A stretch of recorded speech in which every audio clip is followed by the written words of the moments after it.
जय हिंद दोस्तों। Past present tense past tense हम पिछले क्लास में ख़त्म कर चुके थे। आज जो शुरू करने वाले हैं वो फ्यूचर टेंस है, या फिर फ्यूचर टेंस कहें तो साथ साथ ये मॉडल ऑक्सिलरी वर्ब है। अब मॉडल ऑक्सिलरी वर्ब क्या होता है हम पहले कभी न कभी बताए होंगे, इस चैनल पे नहीं तो उस चैनल पे बताए होंगे। जो पिछला वाला चैनल है अक्षय सनार्दगंज वाले या अक्षय मैथ क्लासेस, उस पर बतावल होगा। उसमें हम समझाएं हैं कि मॉडल ऑक्सिलरी वर्ब और प्राइमरी ऑक्सिलरी वर्ब दोनों क्या क्या चीज़ होता है। फ़िलहाल उस बात पे अभी हम जिक्र नहीं करने वाले हैं। एक जो कहता है कि अंदाज़ा होना चाहिए आपको, हम बता दिए कि फ्यूचर इंडेफिनिट टेंस के साथ साथ आप मॉडल ऑक्सिलरी वर्ब में भी एंट्री कर चुके हैं मॉडल्स में। अब मॉडल्स क्या होता है, तो जो भी होता है हम इस चैनल पे भी पढ़ाएंगे, पूरा डीपली पढ़ाएंगे एकदम डिटेल से। लेकिन अभी फ़िलहाल ये जानना है कि जिसके बारे में हम पढ़ने वाले हैं, जिस मॉडल ऑक्सिलरी वर्ब के बारे में पढ़ने वाले हैं, वो है शैल और विल। और पहले ही हम क्लियर कर दें, ठीक है, हम पहले ही आपको क्लियर कर देते हैं कि जो शैल है, शैल का इस्तेमाल नॉर्मली केस में, नॉर्मल सिचुएशन में आई और वी के साथ होता है, और बाकी जितना भी बच गया सबके साथ में विल होता है। नॉर्मल सिचुएशन में अगर नॉर्मली बात करें तो आई और वी के साथ में शैल लगता है नॉर्मल, और बाकी के साथ विल लगता है। लेकिन अगर सेंटेंस कंपलसरी हो, कंपलसरी माने अवश्य, तो बदल सकता है। तो हो सकता है कि शैल का यूज बाकी सब के साथ में हो, उल्टा हो जाएगा, और आई और वी के साथ में शैल। लेकिन ये कब, जब कंपलसरी हो, कंपलसरी मतलब अवश्य वाला हो। और अगर और ज़्यादा नॉर्मल बात करें तो विल का यूज सबके साथ होगा, सबके साथ। अगर स्पोकन लेवल पे जाते हो तो विल का यूज सबके साथ होगा, आई वी ही सी, सब के साथ। बोली चाली में इसको गलत नहीं माना जाएगा, एकदम सही है। लेकिन ग्रामर में हम लोग पढ़ते आते हैं कि आई और बी के साथ शैल, चलो यही मान लेते हैं, और बाकी के साथ विल। अगर अवश्य वाला सेंटेंस रहे तो बदल जाएगा, इतना तो लगेगा ही लगेगा। अगर आप फ्यूचर टेंस में कदम रख चुके हो तो याद रखना है फ्यूचर टेंस में शैल और विल, इससे हम पीछा नहीं छोड़ा सकते, ये तो चलेगा ही चलेगा। चाहे वो फ्यूचर इंडेफिनिट हो, चाहे फ्यूचर कंटिन्यूअस हो, चाहे फ्यूचर परफेक्ट हो, चाहे फ्यूचर परफेक्ट कंटिन्यूअस हो। जैसे प्रेजेंट टेंस में क्या देख रहे थे, प्रेजेंट इंडेफिनिट कोई ऑक्सिलरी वर्ब नहीं। क्यों? क्योंकि वहाँ पर प्राइमरी ऑक्सिलरी वर्ब होता है, और प्राइमरी ऑक्सिलरी वर्ब यूज हो भी सकता है या नहीं भी हो सकता है। पास्ट टेंस में भी देखें कि पास्ट इंडेफिनिट में कोई भी ऑक्सिलरी वर्ब नहीं, जबकि प्रेजेंट कंटिन्यूअस में इज आर एम दे रहे थे, या पास्ट कंटिन्यूअस की बात करो तो वाज वेयर दे रहे थे। वही अगर कंटिन्यूअस के अलावा परफेक्ट की बात करें तो वहाँ हम बताएं कि हैव या हैज होता है। चुका चुकी में हैव हैज बोले हैं, जबकि पास्ट परफेक्ट में ना तो हैव ना ही हैज, वहाँ पे हैड बोले थे। तो वहाँ पर ऑक्सिलरी वर्ब बदलते रहता है। लेकिन फ्यूचर टेंस में एक बात श्योर है, एकदम फिक्स है, गांठ बांध लो, एकदम गारंटी है कि शैल और विल तो लगाना, ये तो एकदम पक्का है, इरा तो देना ही देना, एकरा छोड़ नहीं सकते, शैल विल हमेशा देना। उसके बाद कुछ एक्स्ट्रा ऑक्सिलरी वर्ब, या कहो एक्स्ट्रा नहीं बोल सकते हैं, हम उसको कह सकते हैं प्राइमरी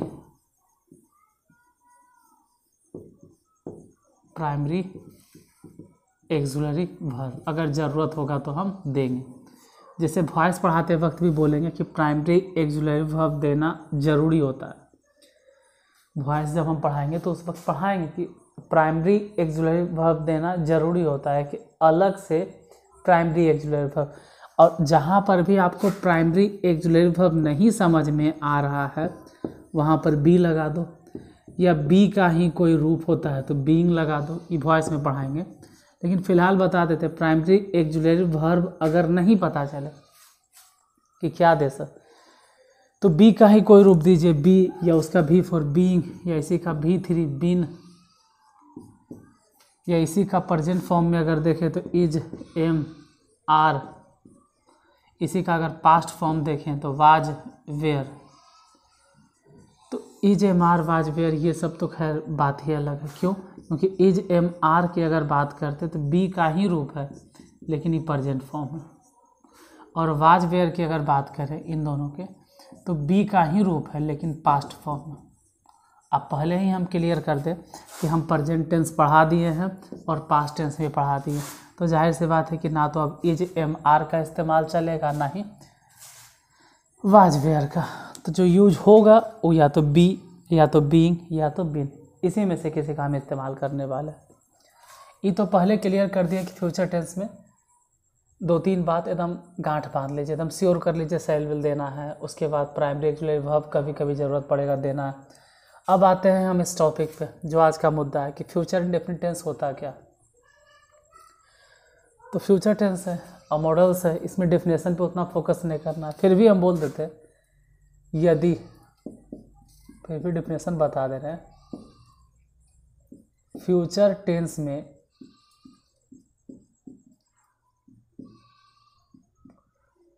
कोई घटना सामान्य रूप से, कोई टाइम वाइम नहीं रहे, सामान्य रूप से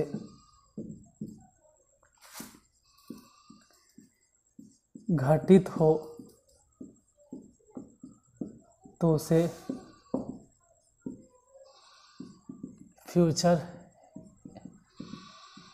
इंडेफिनिट टेंस में माना जाता है। सामान्य रूप से घटित होगा तब, कोई स्पेशल टाइम में होगा तब। जैसे फ्यूचर टेंस की बात करें तो मैं जाऊंगा, सिंपल, वह आएगा। पहचान वहचान वो सब पुराना तरीका हो गया कि पहचान से डेफिनेशन कोई जाने। तुम पढ़ोगे, पहचान वहचान बता देंगे। पहचान तो ऐसे भी समझ सकते हो ना कि गा गे गी, तो सिंपल है। अगर पहचान की बात करते हैं हम, अगर हम पहचान की बात करते हैं, सीधा सीधे लिखते हैं कि जिस हिंदी वाक्य के अंत में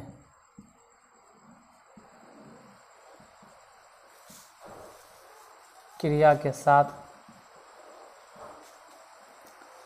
जिस हिंदी वाक्य के अंत में क्रिया के साथ गा गे गी लगा रहे उसे फ्यूचर इंडेफिनिट टेंस कहा जाता है। शायद नीचे दिखा भी नहीं थे, कहा जाता है। जैसे गागेगी है, अगर ट्रांजिशन की बात करें तो डायरेक्ट लिखो आई, कोई स्ट्रक्चर फॉलो करने की ज़रूरत नहीं, आई। और गागेगी है तो सेल देना ही है, आई सेल, और जाना के गो। वह है तो ही, और ही के साथ सेल नहीं होगा। हम बोल चुके हैं कि सिर्फ आई और वी के साथ ही सेल लगेगा, तो ही के साथ जाहिर सी बात है कि विल लगेगा, ही विल, और आना के कम। तुम पढ़ोगे तो यू, और तुम के साथ तो बोले ना कि आई और वी के साथ सेल लगेगा, बाकी के साथ विल, तो यू विल, और पढ़ना के रीड। और आप लोगों को दिक्कत होता है वर्ब में, तो एक दिन हम V1 V2 V3 पूरा एकदम स्लाउट दिखला देंगे प्रोजेक्टर से। लेकिन फ़िलहाल देखो, प्रोजेक्टर में हमको मज़ा नहीं आता है पढ़ाने में। इसमें जो मज़ा है सामने लिखना, सामने बताना, आप सामने लिखोगे, लिखने का तरीका सीखोगे, इसका बातें अलग है। लेकिन फिर भी कुछ कमी तो झलकता है। तो स्मार्ट बोर्ड तो नहीं, लेकिन प्रोजेक्ट कर देंगे 1-2 दिन में हम, अगर टाइम मिलेगा तो पूरा वर्ब लिस्ट प्रोजेक्टर से दिखा देंगे, कुछ समझा भी देंगे कि V1 V2 आप कितना रटोगे। जो इम्पोर्टेंट रहेगा उसको लिख लीजिएगा, और बाकी हम पूरा दे देंगे, आप चाहो तो स्क्रीनशॉट ले लेना। और ऐसे तो हर किताब में रहता है, अगर आपके पास ट्रांसलेशन का किताब है तो। पहचान देख लिए, एग्जाम्पल्स भी 1-2 को देखें, और डिफिनेशन भी देखें। और इसमें कुछ है नहीं खास कि बहुत ज़्यादा डिटेल है सर, कुछ नहीं, बस फ्यूचर में यही था, फ्यूचर इंडेफिनिट में। लेकिन अगर हमेशा की तरह स्ट्रक्चर लिखना चाहते हो तो लिख सकते हो अफर्मेटिव। हमेशा की तरह अगर स्ट्रक्चर लिखोगे तो अफर्मेटिव का स्ट्रक्चर, अफर्मेटिव, पहले सब्जेक्ट देना है, उसके बाद सेल या विल देना है, और प्लस V1। एक बात याद रहे कि आप मॉडल ऑक्सिलरी वर्ब पढ़ रहे हैं, और मॉडल ऑक्सिलरी वर्ब यही कहता है कि मेरे बाद, मॉडल ऑक्सिलरी वर्ब के बाद मॉडल एक्जुलेटर के बाद यही रट्टा मारता है कि मेरे बाद हमेशा V1 आना चाहिए। और अगर नहीं मिला तब सब, नहीं मिला तो वहाँ पे बोले हैं ना कि जहाँ कोई वर्ब नहीं मिलता वहाँ पे B उतर जाता है, तो B आ जाएगा जहाँ कोई नहीं आता है। तो यहाँ तो आई मतलब सब्जेक्ट, फिर शैल या विल और फिर V1। नेगेटिव की अगर बात की जाए तो इतना दिन से आप देखते आ रहे हैं कि पहले सब्जेक्ट और फिर एक्जुलरी वर्ब शैल या विल। अब दोनों हो गया तो नॉट यही चाहता है कि सब्जेक्ट हो गया, शैल विल हो गया, फिर नॉट दीजिए और उसके बाद V1। अगर इंट्रोगेटिव की बात की जाए, इंट्रोगेटिव तो पहले तो शैल या विल ही होगा, शैल या विल और फिर सब्जेक्ट, पहले एक्जुलरी वर्ब फिर सब्जेक्ट और फिर V1 और लास्ट में क्वेश्चन मार्क। अगर इंट्रोगेटिव प्लस नेगेटिव पूरा नहीं लिख रहा है तो पहले शैल या विल फिर सब्जेक्ट। और नॉट हम 8-9 क्लास में लगातार बोलते आ रहे हैं कि नॉट यही चाहता है कि एक्जुलरी वर्ब और सब्जेक्ट, इस बात से फ़र्क नहीं पड़ना चाहिए कि पहले एक्जुलरी वर्ब है या पहले सब्जेक्ट है, दोनों है तो नॉट लगा दीजिए और फिर V1 और लास्ट में क्वेश्चन मार्क। अगर WH की बात करें कि WH इंट्रोगेटिव है तब, तो WH इंट्रोगेटिव है तो सबसे पहले तो WH वर्ड ही होगा और है तो इंट्रोगेटिव ही। जैसे ये क्या है इंट्रोगेटिव जो ऊपर लिखते हैं, इसको बोलते हैं यस नो इंट्रोगेटिव। क्यों कहते हैं वो भी हम कभी समझाएंगे जब हम सेंटेंस के बारे में पढ़ाएंगे। यहाँ सेंटेंस नहीं, यहाँ टेंस चल रहा है और WH इंट्रोगेटिव है, तो है तो इंट्रोगेटिव ही, तो पहले WH वर्ड। इंट्रोगेटिव में सब्जेक्ट से पहले एक्जुलरी वर्ब आता है तो शैल विल और फिर सब्जेक्ट। और अगर ज़रूरत हुआ तो नॉट दो, नहीं है तो मत दो और फिर V1, हमेशा V1 लास्ट में क्वेश्चन मार्क। ये स्ट्रक्चर हो गया। जैसे एग्जांपल्स की बात करें, एक आध दो एग्जांपल देख लेते हैं। ऐसे तो हम स्पेशली अलग से ट्रांसलेशन वाला सेक्शन भी दिखाएंगे आपको, जिसमें टोटल ट्रांसलेशन हम बताएंगे, सिर्फ ट्रांसलेशन। मान लिया जाए कि मैं क्यों तुम्हें पढ़ाऊँगा, इस तरह से दे दिए तो पहले सोचिए कि क्यों, वाई के बाद फिर एक्जुलरी वर्ब। एक्जुलरी वर्ब कौन है इसमें, मैं तुम्हें क्यों पढ़ाऊँगा, गा तो वाई, शैल विल तो होगा ना, वाई शैल, क्यों शैल, फिर आई। अब क्या पढ़ाना के टीच और किसे, तुम्हें है तो यू दे दो, लास्ट में क्वेश्चन मार्क। ये ऑब्जेक्ट है इसलिए ऐसे हुआ। एक मिनट,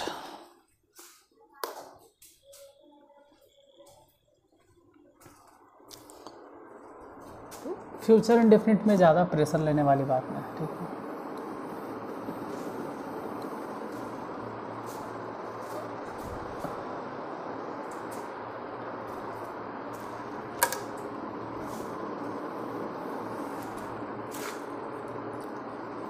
इसमें कुछ कंडीशनल सेंटेंस भी मिलेगा, लेकिन फ़िलहाल हम कंडीशनल नहीं बताने वाले अभी, ठीक है। कंडीशनल मिलेगा, पक्का मिलेगा, लेकिन अभी उसका हम जिक्र नहीं करते। अभी सिंपल आते हैं फ्यूचर में, ठीक है, फ्यूचर में ही है। हिंदी में वो देखने में तुमको फ्यूचर लगेगा, जैसे मैं कल दिल्ली जाऊंगा। अगर हिंदी से ये देखोगे तो देखने में ऐसा लगता है कि गागेगी है, फ्यूचर टेंस है। और आप इसको ऐसे बना दीजिएगा, आई और गागेगी है तो शैल और go to Delhi, I shall go to Delhi. और कल की बात है तो टुमारो, TOMMORO, हम नहीं जानते ये स्पेलिंग सही है कि गलती, ठीक है। क्या करोगे तुम लोग, बोलोगे ये कैसा इंग्लिश पढ़ाता है, इसको टुमारो का स्पेलिंग भी नहीं आता, TOMORROW। अब आप ही लोग बताइएगा टुमारो सही है कि गलती। हम लिख तो दिए मैं कल दिल्ली जाऊंगा, आई shall go to Delhi tomorrow. आपके हिसाब से सही लग रहा होगा, ठीक है। तो ऐसा पहले मैं है तो आई दिए, फिर गागेगी है तो शैल दिए, और जाना के गो, और दिल्ली है तो टू दिल्ली, और कल के लिए टुमारो। कहाँ गलती की है? नहीं सही है, आपके हिसाब से सही है। जैसे एगो और सेंटेंस देते हैं, प्रधानमंत्री कल यहाँ आएंगे, या मुख्यमंत्री कल यहाँ आएंगे, जो भी हो। तो प्रधानमंत्री है तो प्रधानमंत्री की हो गया द प्राइम मिनिस्टर। ठीक है, प्रधानमंत्री है, सब्जेक्ट दे दिए। फिर आगे की है तो विल हो जाएगा, और आना के कम हो जाएगा, the prime minister come, will come, और यहाँ के हेयर। और रही बात है कि कल आएंगे, तो कल के लिए आप टुमारो दे दीजिए।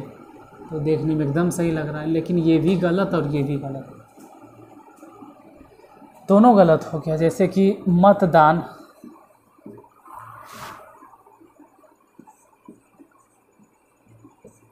कल आरंभ होगा,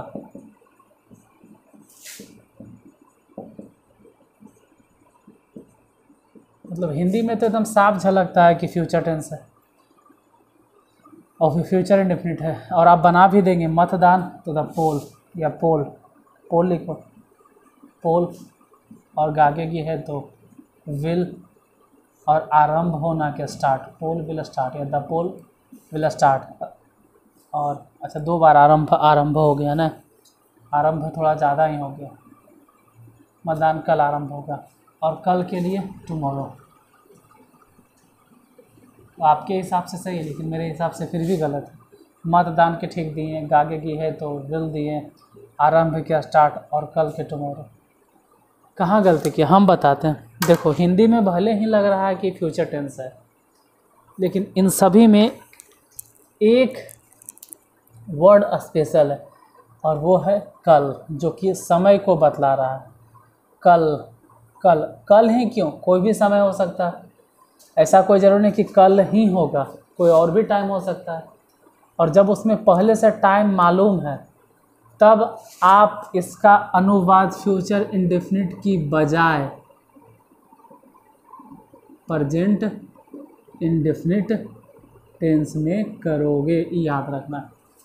जैसे मैं कल दिल्ली जाऊंगा तो आई शैल वेल कुछ नहीं, जाना के गो, आई शैल गो टू दिल्ली, और कल है तो टुमारो, कहानी खत्म, बस।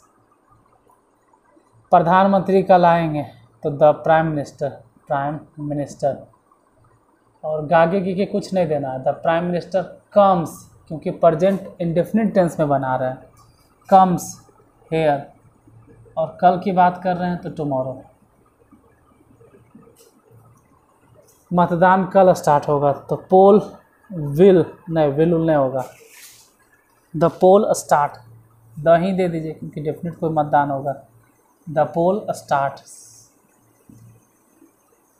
बस आगे की कुछ नहीं देना। और कल की बात है तो टुमारो,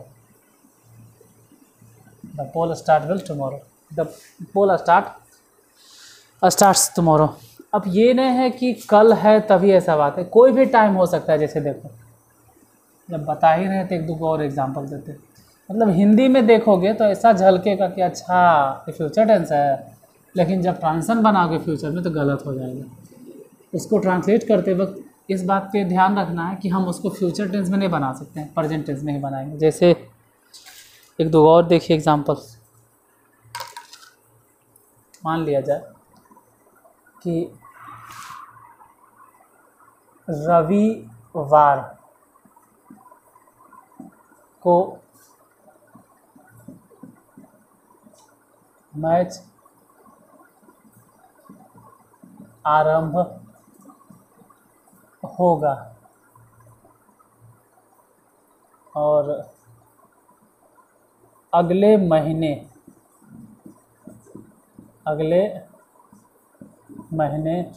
मैं पटना जाऊंगा।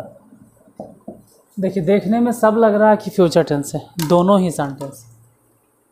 पता कैसे चलता है, हम ही तो बताए हैं कि अंतिम में गागेगी रहे तो फ्यूचर।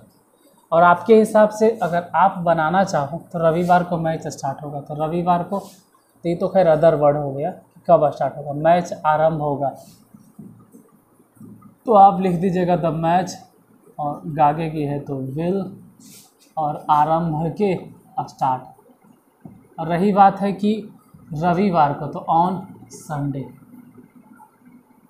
इत्तेफाक से सही भी है, कुछ किताब वाले तो इसको सही भी बोलते हैं। कुछ वैसे किताब है, जूनियर लेवल का किताब कह सकते हो, करेंट लेवल या जो लेवल थोड़ा सा सीनियर है वो नहीं, जो अच्छा लेवल का है उसमें ऐसा नहीं लिखा हुआ। लेकिन जो जूनियर लेवल की किताब है, जैसे 5th 6th चौथा 5वां 3रा, इन सब किताब में ऐसे अगर लिखा हुआ है तो उसको गलत नहीं बोलेंगे, क्योंकि वो सिखाने का तरीका होता है। और है लिखा हुआ जूनियर लेवल के बहुत सारा वैसे किताब है जिसमें ये लिखा हुआ, और ये गलत भी नहीं है, सही है, उस लेवल के हिसाब से सही है। जैसे मैं जाता था, एक सेंटेंस होता है, यहाँ लिख देते हैं कि मैं जाता था, ये जूनियर लेवल में बोला जाएगा आई वेंट। क्यों? था मने पास्ट, और ताते ती मने इंडेफिनिट, तो ये तो पास्ट इंडेफिनिट हो गया सर, तो एकदम सही आई वेंट। लेकिन थोड़ा सा अगर अपर लेवल में जाओगे तो आई वेंट नहीं होगा, तब होगा आई यूज्ड टू गो। मैं जाता था मतलब मैं जाया करता था। तो इन सब का भी हम जिक्र करेंगे, इन सब चीज़ का हम जिक्र करेंगे, लेकिन फ़िलहाल अभी नहीं। अभी तो छोटा छोटा एग्जांपल दे रहे हैं जिसमें कि इसको हम क्लियर कर पाएँ कि सही कैसे है और गलत कैसे। तो सही ठीक है, जिस लेवल का बतरो, अगर 5वां 6ठा के तो उसके हिसाब से सही है। लेकिन आप अपर क्लास में चले गए, हाई स्कूल में, तो फिर आप ये नहीं लिखोगे, तो कुछ और लिखोगे। जैसे कि अगले महीने मैं पटना जाऊँगा, तो सबसे पहले तो मैं आई, और गागे की है तो शैल, और जाना के गो, आई शैल गो टू पटना। और ये लैंग्वेज है, सीखने का तरीका होता है। एक लेवल में किसी और तरीक़ा से बोलो, जब थोड़ा सा लेवल आपका स्टैंडर्ड हो जाता है तो फिर यही चीज़ गलत तो बचपन में भी है, अगर 5th क्लास में भी कोई लिखता है तो गलत है। लेकिन अब किताब में लिखा हुआ है तो उनका लॉजिक कहना है कि नहीं, वहाँ पे हम सिखाना चाहते हैं, सिर्फ सिखाने पे फोकस करते हैं। सही बात है, उसके हिसाब से सही है। लेकिन कहते हैं ना, बाल के खाल निकालोगे तो गलत हो जाएगा। आई शैल गो टू पटना, और अगले महीने तो नेक्स्ट मंथ। कहीं से कोई दिक्कत नहीं अगर आप 5वां 6ठा 7वां के स्टूडेंट हैं। लेकिन यही थोड़ा सा अगर आप ग्रामर जानते हैं तो फिर आप बोलेंगे the match starts, shell will कुछ नहीं देंगे, स्टार्ट्स, और कब? On Sunday. The match starts on Sunday. और वैसे तो ग्रामर जब पढ़ाएंगे तो उसमें समझ में आएगा कि ऑन संडे और एक ऑन संडेज होता है, उसमें क्या अंतर है। अगले महीने में पटना जाऊंगा तो आई और शैल उल नहीं होगा, I go to Patna, I go to Patna. और अगले महीने है तो next month, I go to Patna next month. तो भले ही हिंदी में वो लग रहा हो कि फ्यूचर टेंस है, एकदम पूरा झलक रहा है, लेकिन यहाँ पर इस बात पर ध्यान देना है ना कि ऑन संडे आ गया, नेक्स्ट मंथ आ गया। अब जैसे किताब अगर आप इंग्लिश मीडियम में पढ़ते हो तो वहाँ पे हिंदी नहीं रहता है, इस तरह से रहेगा, इस तरह से, ये सब। अब वहाँ पे क्या परेशानी तुम लोग को होता है, जो देखो, देख यार बहुत ध्यान से देखना, तुम लोग को कौन सी गलती है। तुम लोग क्या करते हो, मैच आरंभ और स्टार्ट से है ना, तो मास्टर साहब पढ़ाए थे कि आरंभ होता है, कहिया होता है भाई? रविवार को। हो गया गलती, जो आप सोच रहे थे वो नहीं होगा हिंदी। हाँ, अभी तो बताए थे कि स्टार्ट्स है तो प्रेजेंट इंडेफिनिट टेंस में है। हम बोलेंगे मैच आरंभ होता है ना, मैच आरंभ होगा। हाँ, तो कैसे मान लेंगे आरंभ होगा, कैसे होगा? शैल विल है रा में, अभी बताए ना, टाइम होने के कारण ये गागेगी है। जैसे यहाँ पे मैं और I go to Patna, I go to Patna हम लोग जानते हैं कि मैं पटना जाता हूँ, मैं पटना जाता हूँ। कहिए भाई? अगले महीना। आप ही तो बोले हैं आई गो टू पटना, मैंने मैं पटना जाता हूँ। गलत है बाबू, हम बोले हैं लेकिन नेक्स्ट मंथ। यहाँ पे सेंस ही बता रहा है कि मैं पटना जाता हूँ न, इस जगह का सेंस है कि मैं पटना जाऊँगा। कैसे पता चल गया? गागेगी है, यहाँ पे सेल बिल है, आपको कैसे पता चला कि सेल बिल होगा? सेल बिल इसलिए पता चला क्योंकि नेक्स्ट मंथ है, और टाइम होने की वजह से जाहिर सी बात है कि सेंटेंस फ्यूचरे वाला होगा, लेकिन यहाँ पे जो टाइम दे दिया गया है इसके वजह से हम इसका ट्रांजिशन प्रेजेंट इंडेफिनिट में कर रहे हैं।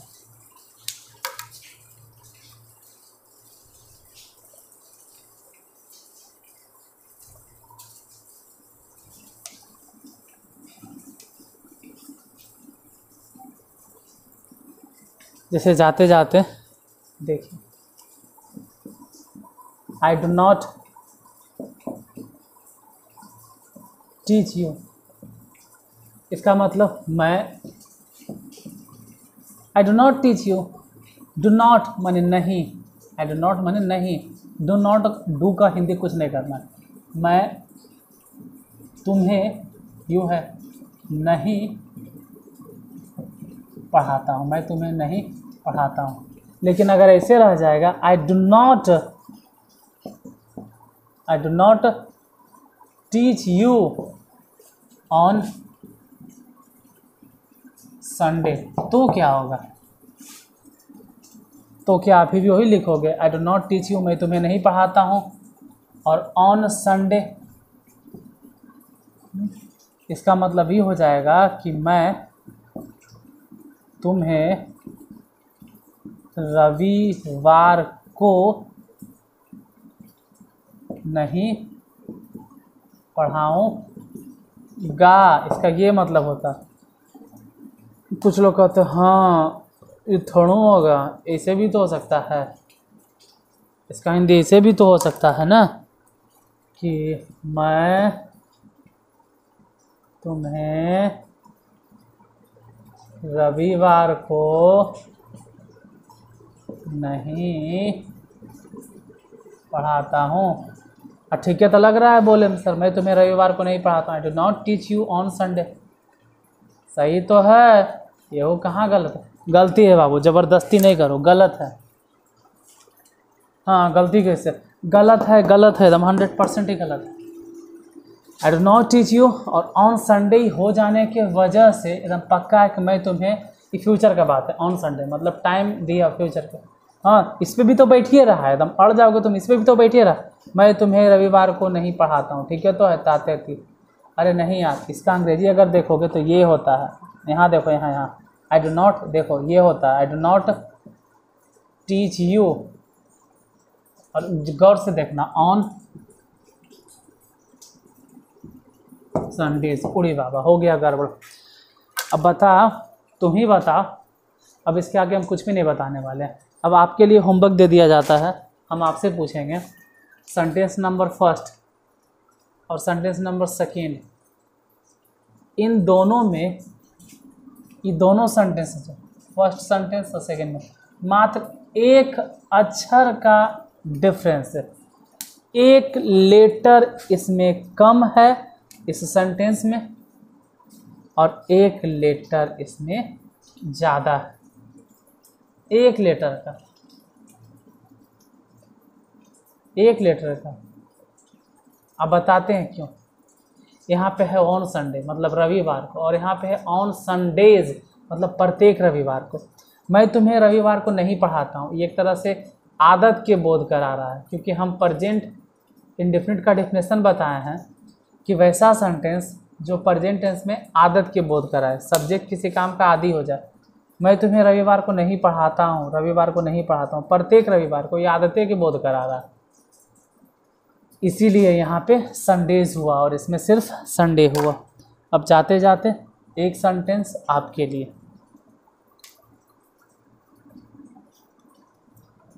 और आप इसको ट्रांसलेट करोगे।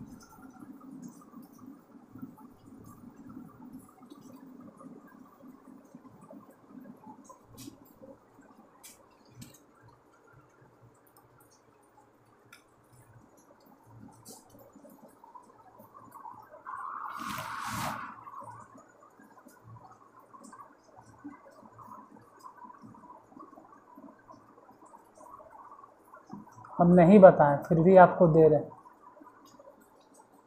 इसका इसका जिक्र कल कर देंगे, चलो दे देते हैं।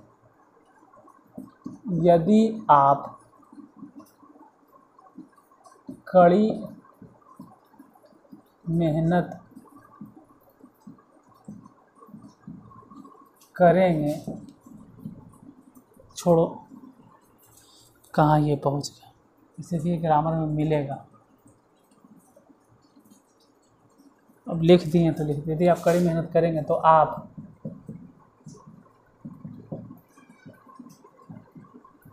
सफल हो जाएंगे।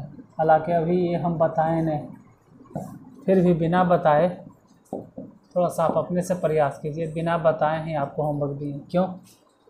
नेक्स्ट वीडियो में हम इसी के ऊपर थोड़ा सा जिक्र करेंगे, इस तरह के सेंटेंस। कुछ सेंटेंसेस लाएंगे जिसमें देखो कि यहाँ पे 2 क्लाउज हैं, इसको बोलते हैं क्लाउज, आप सफल हो जाएंगे। इसमें एक है प्रिंसिपल क्लाउज, कौन है? आप सफल हो जाएंगे। और दूसरा है हेल्पिंग क्लाउज, यदि आप कड़ी मेहनत करेंगे। उसका जिक्र हम ऐसे भी क्लाउज पढ़ाते वक्त हम करेंगे, जब हम क्लाउज पढ़ाएंगे उस वक्त हम इसका जिक्र करेंगे। लेकिन फ़िलहाल अभी फ्यूचर टेंस चल रहा है और सेंटेंस देखने में भी लगता है फ्यूचर टेंस, तो हम ये सब चीज़ बता देते हैं। तो आज यहीं तक, फिर मिलते हैं कल इसी टाइम पर। आज के लिए धन्यवाद। और अब सैटरडे संडे कुछ नहीं होगा, हर दिन आपको क्लास मिलेगा, ठीक है। तो अगर इसी तरह से आप क्लास को देखते रहना चाहते हैं तो चैनल को सब्सक्राइब कर लीजिए, और जो पुराने लोग हैं उनसे रिक्वेस्ट है कि लाइक कर दीजिएगा, ठीक है। तो चलते चलते जय हिंद, फिर मिलते हैं कल।